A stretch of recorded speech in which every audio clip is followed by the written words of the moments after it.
Good afternoon, ladies and gentlemen. Welcome back to another episode of the Daily French Show. I am your host, Lorimer. And today I am joined by Mr. Hermann Pretorius. Hermann, how are you? Nick, I am fine. Thank you very, very much. Usually, the script just says inserts witty banter, and I didn't prepare anything. That shall be marked against your permanent record, Hermann, I'm afraid. And of course, we have the gracious, wonderful, and wise Miss Sara. Sara, how are you? All the better for hearing from you, Nick. Very good. All right, let us get into the thick of it, as we are wont to do. And we talked a little bit earlier this week about the riots in South Africa, kind of a bit of a retrospective on them. But there's been some interesting stories written recently that I thought maybe we could comment on, just as kind of, I guess, probably our last thoughts on the riots, at least for now. And there were two separate articles that were very interesting. The first one was one done by a website called New Frame. And the title, the headline was "Looters Remorseful as Daily Life Gets Tougher." And it's just a good story in that it kind of gives a bit of human texture to the cost of these riots, away from the kind of talking heads and the people who suggest that, it's only big business who suffered from this. The article went on to interview various people close to malls that had been basically burned down during the riots. There was a guy who runs a shack shop just across the road from one of the shopping centers where he sold Vet Cook.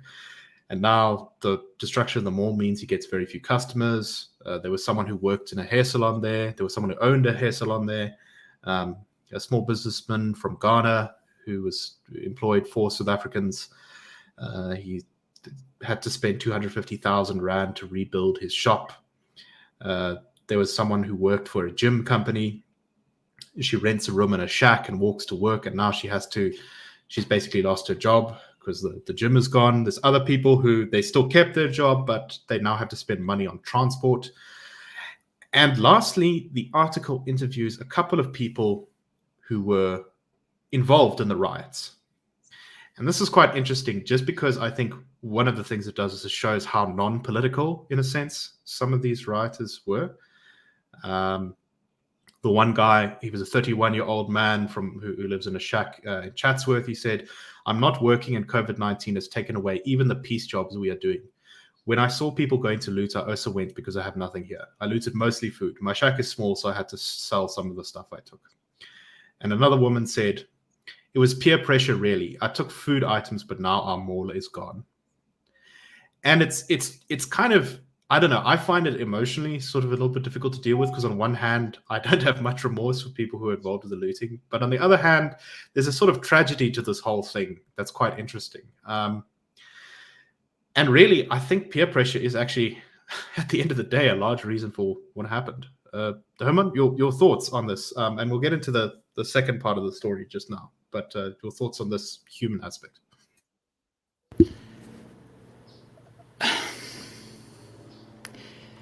It's oh my goodness. I'm put in mind of the 1992 LA riots, where I think it was a guy called Mike Stennis, black business owner, a relatively famous video of the 1992 riots, where he was the business owner and small businessman, running a shop or a business that his parents had started before he was born, that was either vandalized, in the extreme, or burned down. And it haunts because it is so convenient to discount business interests as some sort of inanimate corporate thing that pity and compassion doesn't always flow there where it needs to flow. And one does feel pity for the people so desperate and poor that they turn to looting. But feeling pity does not for a moment mean condoning their actions or seeking excuses for them. But what I do think is interesting here about the argument of peer pressure, and I do think it is a valid point. It is a reason and not an excuse. People must differentiate between those very clearly. An excuse is you indemnify, with regards to blame. Reason is just purely causal linkage.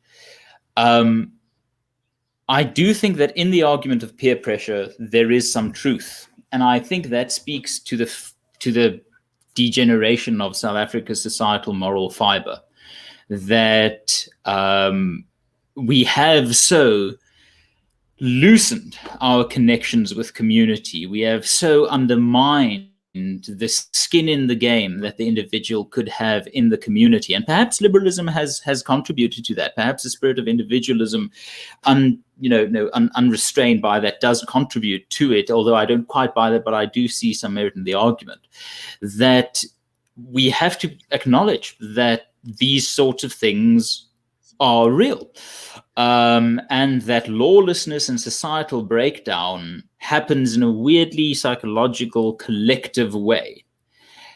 The question is then what to do about it, and I can't see collective solutions, unfortunately. I can only see solutions based on the individual being empowered, on the individual finding a stake in their community and a stake in society, having skin in the game. And that's why I think Margaret Thatcher's idea of the property-owning democracy is really probably the best bet for a liberal democratic country, or a country aspiring to be that. Is you can't want the state to protect everything or do everything. If you want private citizens to be invested in their communities, they need property rights. They need to feel involved. They need to feel that, no, peer pressure cannot push me beyond this point, as convenient as it might be, because there are consequences for me, my family, my life. So yes, one does feel pity and one does feel remorse and so on. But I do think that once you've robbed someone of their dignity and their membership of society and their ability to strengthen those ties, I mean, then these things are probably unavoidable. Sara, your thoughts on that before we move on to part 2 of this? Yeah, just to add that, it's fairly well established that when people sort of get riled up in a mob scenario, the individual personality kind of disappears and is replaced by being part of the mob. So it's almost like losing their individual identity. And I mean, I think that the same would go for the BLM riots. The problem, of course, what happens then is that the impulse to loot or to steal, whatever it may be, and the stealing is of the moment, and the regret will come later. Because, of course, we all knew that any action of that nature is going to be very hard on the people they live with, on their own friends, on their own family. It may even affect the support that they receive from other people. That's why I think, you can't say there will be other breakouts the same as this. I think these riots were a bit like the BLM riots in the sense that they were very specific. And I think those who certainly encourage or instigated aspects of the rioting deserve absolutely everything they get, because it is always the people in the environment in which the damage is done and from which goods are stolen that suffer the most. Now having to travel, not being able to get access to food nearby, etc., etc. This contrasts with the people who burned the trucks. That's a very different, very much gang. Yeah, no, I think that's definitely right. And I think the very fact that you essentially, in the overall scheme of things, you're looking at people in poor circumstances being caught up in a sort of mob action, taking advantage. When people are not that well off, there's going to largely be remorse at the end of it, whatever reason they may give to excuse it or explain it, it doesn't matter. And that's why I'm not sure that these events happen again that soon and that easily, because I don't think, because at least not in KZN, maybe. Well, not even anywhere, because I think what people will have taken out before, while it was happening and afterwards, is that the damage done to the communities that are responding to the incitement is huge. It's devastating. It may not seem big on the scale of trucks burning, etc. But in the individual capacity, that having to pay for transport that didn't have to be paid for before, that having to get 22 kilometers to a place that sells food because the mile across the road has been burned down. Those are immediate inconveniences, and they have long-term consequences. So I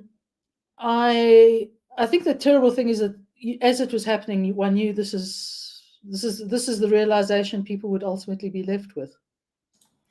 Nick, can I quickly just say something there, because I keep an eye on the comments. It's always quite fascinating and interesting to see these comments. I do think that something Sara said is quite an effective counter to this idea that someone commented saying cultural pride is the only quick fix. Now, I do agree with Sara on this, is that it was a step away from the individual and a step towards collectivism that allows this sort of innocence by numbers, peer pressure sort of argument to go. Cultural pride might be a fix, but it's certainly not a quick one, nor do I think it's the first step. I'm a proud Afrikaner, but I am that secondary to my liberalism that requires me to see that right to be a proud Afrikaner and give it freely to someone who wants to be a proud Zulu or a proud Jew or a proud American or whatever identity they want to choose for themselves. So I do think that you have to start with the individual having the self-confidence and the freedom to identify their group associations. And then a second comment that I do think needs to be picked up is most problems, if not all, in this country stems from the immense lack of critical thinking by the general population. And I'm sorry, but I can't but see the shadow of Hendrik Verwoerd standing behind that sort of sentiment, because it is this sort of centralized idea that the people are too stupid to think for themselves. They must be thought on behalf of. That leads to socialism. I think if you've spent enough time with a common man, historically, as a countervailing force for the concentration of power, you see more good emerging from the common man than bad.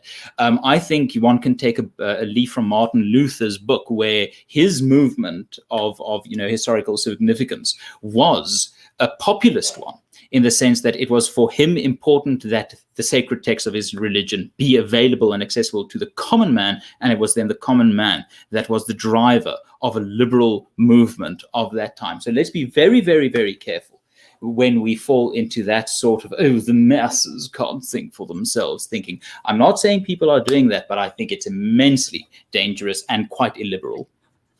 See, this is why I love the Daily Friend show, because we draw lessons from the life of a 16th century religious reformer to talk about South Africa today. Anyway, so let's talk about part two of this, and this is actually quite interesting, and Sara gave me a good segue into this bit, which Hermann then proceeded to step on, and that is that according to the South African Special Risk Insurance Association, which is part of the National Treasury, so it's part of government, and they cover risks like riots, terrorism, strikes, that kind of thing. These the riots we had in South Africa were more expensive than the Black Lives Matter, George Floyd riots and protests in the United States. So the damage caused in those riots were estimated at around 1.5 billion US dollars, which is kind of around 20 billion rand. And the South African Special Risk Insurance Association says that our riots cost somewhere between 20 billion and 25 billion rand. So on the higher end, actually more expensive than the American ones, which I think is quite shocking, actually. And as a result of this, this Department of National Treasury, which is not, unlike most parts of government, in the habit of losing money by enormous amounts all the time, has basically gone close to bankrupt. It's now asking government for 3.9 billion rand cash injection to keep itself basically able to pay off all of the insurance that it owes. Sara, your thoughts on this before we move on? Yeah, I mean, obviously what would have aggravated is the fact that large entities, shopping centers, car sales areas, warehouses were deliberately targeted. So those automatically are high-cost items. And then, of course, the trucks that were burnt. I mean, there you're talking, particularly in the bigger trucks, you're talking, over R1 million worth of truck on each occasion. Whereas even the BLM riots, individual shop owners were badly affected, but it was very much the damage caused by the mob, and probably would have been the same of the damage caused by the ordinary, if I can say ordinary mob in this case, of looting, etc. But as soon as you destroying big capital items like trucks or shopping centers, shopping centers, yeah, the costs are going to go up very, very dramatically. And for all the issues we've spoken about this, and for this as well, there's special place in hell for the people who incited this behavior, and frankly for Jacob Zuma, whether he was involved inciting or acted as the inspiration for it. Because I think whatever might have been in the minds of people who thought this would be a good idea, doing damage and negatively affecting the ANC was one thing, but the disaster, the cost to the society in financial and in human terms is unforgivable. Indeed. And it's actually that, I think, is part of the reason why I think that some good still may come out of these riots, in the sense that I think it was such a shocking moment and such a destructive moment that a lot of South Africans who had sort of sleepily been sitting on the sidelines and just putting their heads down and not really thinking about where we were headed were perhaps, I'm hopeful, shocked into realizing that we need to change direction, because obviously things are not going as they should. Anyway, let us move on to our next topic, and this is based off of a question asked by the Democratic Alliance in the Western Cape. They asked the President's National Council on Gender-Based Violence to resolve the DNA analysis backlog in the Western Cape. Of course, the police are run by national government, which is why the provincial government is asking for help on this. And according to the DA-run provincial government in the Western Cape, there are more than 36,000 sexual offence cases were outstanding as a result of neglected machines at the South African Police Service Forensic Science Laboratory in Plattekloof. So this is not the first time I think we've heard this. I think this is very focused on like the sexual offence crimes, but we also know that things like murders, the DNA backlogs are really bad. And Sara, you had some thoughts on this calamity. Oh, yes, I do. What's criminal about this, pun intended, is that the one advantage of DNA evidence is it has made the reliance on very wide investigation to a large extent redundant, because if you can pick up useful DNA evidence, you can literally hang a conviction on it. Here you have, and it's one of those issues raised with gender-based violence, that, and I mean, we've seen some awful murders of women by partners, etc., is that it's a very complex issue. It cannot be entirely solved by the police. The police cannot take responsibility for preventing it from happening. That's a whole range of other actors in society's responsibility to do.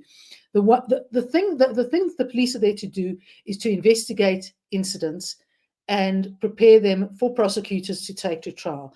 Now, the maintenance agreement ran out in 2019. I mean, that is just an absolute disgrace that it was allowed to run out, and 2 years later there is still no maintenance agreement. I mean, it's an area of desperate need. It would solve, from a policing point of view, a huge number of problems, and they haven't got working machines. I mean, in the private sector, any laboratory that provided that sort of service would have been out of business years ago. And it just defies comprehension. I mean, if the government had the sense to say, well, let's outsource this to a private entity and we can pay them, it'd at least get done. But to have these sorts of backlogs means that a whole lot of people who could easily be jailed for the crime they committed, it'll never happen. And I think it's symptomatic of the disgrace of ANC rule, of the many disgraces. But there's something about this that is just, come on, guys, this is just technical. Get it done. Right. I really like that point, actually, about how, this actually puts more strain on the police, because without DNA evidence, if you want to catch a murderer, you can't just, get the DNA and sort the thing out there. You have to do much more complicated, much deeper inquest into exactly what's going on. And that can take time and energy away from other cases as well. Hermann, any quick thoughts on this before we move on? Yeah, I'm just curious as to whether the government has ever heard of this thing called a debit order. I mean, I am not. I'm no great shakes at money management. I mean, that's not a secret at all. I know I'm not good at it. So one of the first things I do when I know there's a running expense that I need to do is I set up a bloody automatic debit order or an automatic payment. There's no thinking that goes into that. Sorry. Herman, I've just got to say, I mean, you can have as many debit orders as you like, but if you've stolen the money, there's nothing to pay. Yeah, that's absolutely true. But I just feel the failure here is so immense that it literally nothing else had to happen than someone just saying, "Oh, we need to spend this regularly." You mean regularly? Cool, let's go. So it really is astounding. But I do want to take it one step a bit further. And yes, this is an ANC failure, and yes, this is a government failure. It's frustrating that we live in a political environment where opposition parties and citizens sort of think that our expectations are so low that we think we can do nothing about it. It really is the core hope and frustration of my existence in my career here, that if every person who voted against the ANC and the EFF went to the trouble of, before the next general election, speaking to one person who didn't vote in the previous election and convinced them to vote for any party other than the ANC and the EFF, we'd have a new governing coalition overnight. You have 7 million voters voting against the ANC EFF. You've got 11 million voters voting for the ANC EFF. There are 20 million voters not voting. And the data keeps on showing us that these people are not the rabbit mad, VBS cattle idiots that so often they are portrayed as. These are sensible people with real issues that have just lost faith in politics. So if politics is the solution mechanism we want to use here, at some point, I think, I really just, I mean, I might be just, not preaching to the choir as much as bitching to it, but to just think that there's, perhaps, next time, when the next general election comes around, I'll make a little note on my daily to-do list. Let's make a little habit of trying to find one person in the 4 weeks before an election who didn't vote and just talk to them about this. Ask them, do you care about the forensics laboratories in this country? Do you care about the ability of police to investigate crimes? Okay, well then, if you do, I've got some news to tell you about it. Just get people involved, because yes, it's an ANC failure, but at some point the failure is more fundamental than that. And sorry for sounding like a really nauseating little teacher's pet or something, but yeah, look at it. I just I see one of our commenters is stressing that they do actually take up the cause, and that maybe they should make a poster and put it on their gate. Anyway, let us go on to the next story, which I think, I don't even know how much there is to say about this, really. But so as we talked about, the Correctional Services Commissioner, Arthur Fraser, was asked in an interview to kind of say what exactly was the process behind Jacob Zuma's medical parole.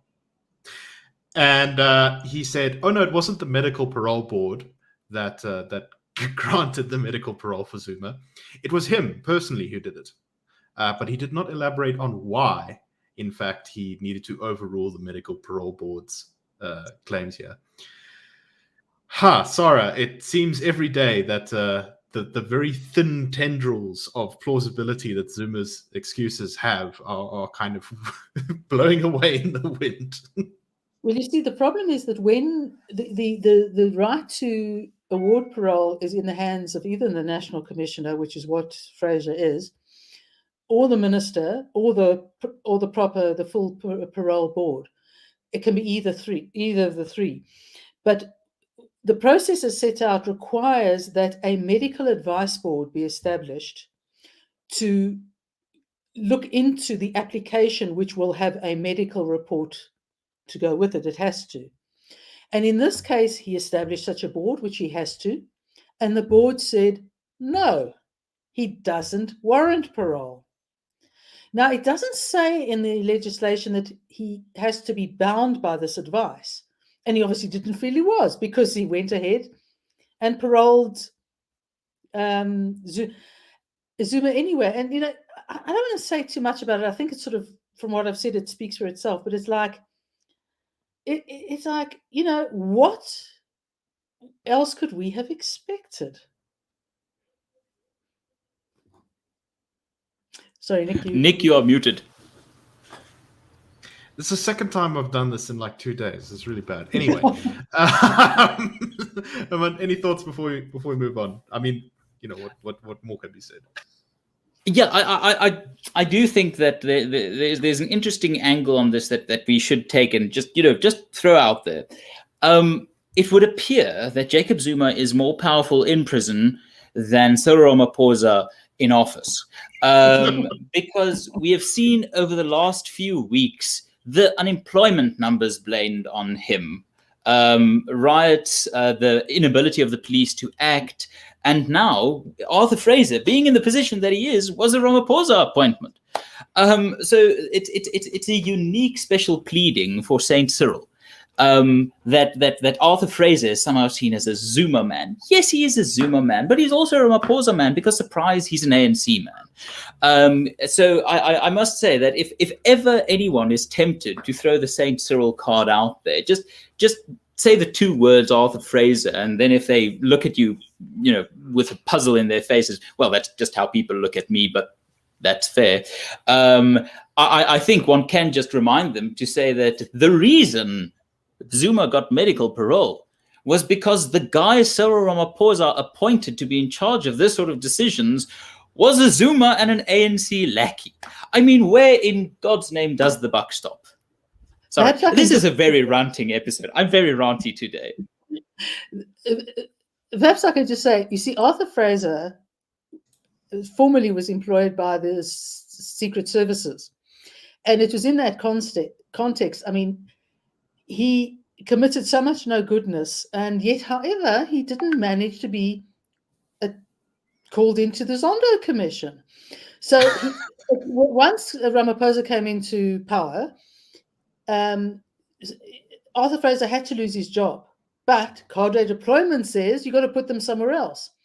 And who'd have thunk that Arthur Fraser could be put into a position where he could put Jacob Zuma on parole? It's like schadenfreude. Oh, really? It's just amazing that Zuma really, from his jail cell, can get such loyalty from people. One wonders what more complexity there is to this. Anyway, we don't have time to talk about our very last stories today, but thank you very much, everyone, for listening. We hope you enjoyed the show. Please check out thedailyfriend.co.za for a variety of opinions and analysis and news, that kind of stuff.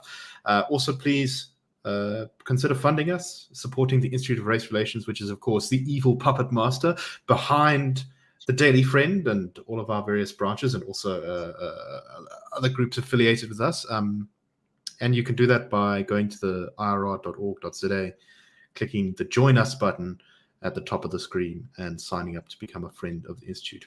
Anyway, thank you very much. We hope you enjoyed the show. Please also review us, like the video, comment on the video, all that good stuff. Also, salute to our audio listeners, and we shall see you next week. Have a fantastic weekend, everyone. Cheers.